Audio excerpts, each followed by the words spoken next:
In the first place, Steven, you are a very well-known researcher on behavioral science. You are very well-known from your contribution to relational frame theory and acceptance and commitment therapy.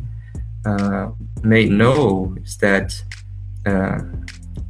some years ago, at the 80s, you were also very active in the environmental psychology area and research. I wrote a book in 1980 with John Cohn called Problems, Behavioral Solutions.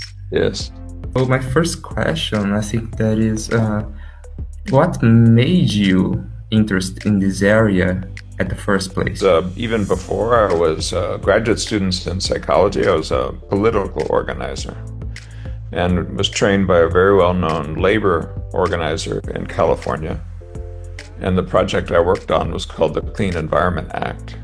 But this was before Watergate, before people knew how corrupt the system was, almost trotting out their politicians like puppets to say things that were true. I mean, I'll give you an example of what was in the initiative.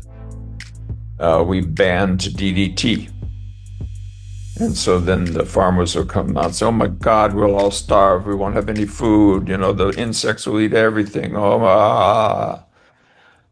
We put a restriction on nuclear power until you can safely store the waste from nuclear power.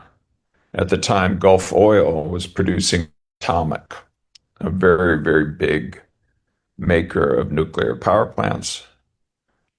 We restricted the mileage on cars until the output from the tailpipes were better, changed the fuel formulations, which at the time were very, very polluting. This is 50 years ago.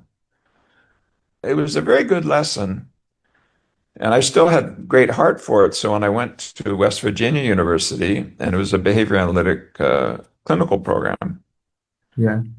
I wanted to learn about clinical psychology, but really what I wanted to do was further the environmental work I was doing. But what I learned is that from it was that groups are what matter, not individuals, that you have to expect opposition, and that you have to organize such a strong group and such a strong community that when the built-in resistance happens, you are able to overcome. And so I spent my life really as a political organizer. Though I have hardly ever said this out loud, I'm a political practitioner. I was before I became a psychologist. A entrevista continua na próxima parte. Gostou do conteúdo? Curta, comente, compartilhe com um amigo e salve o post.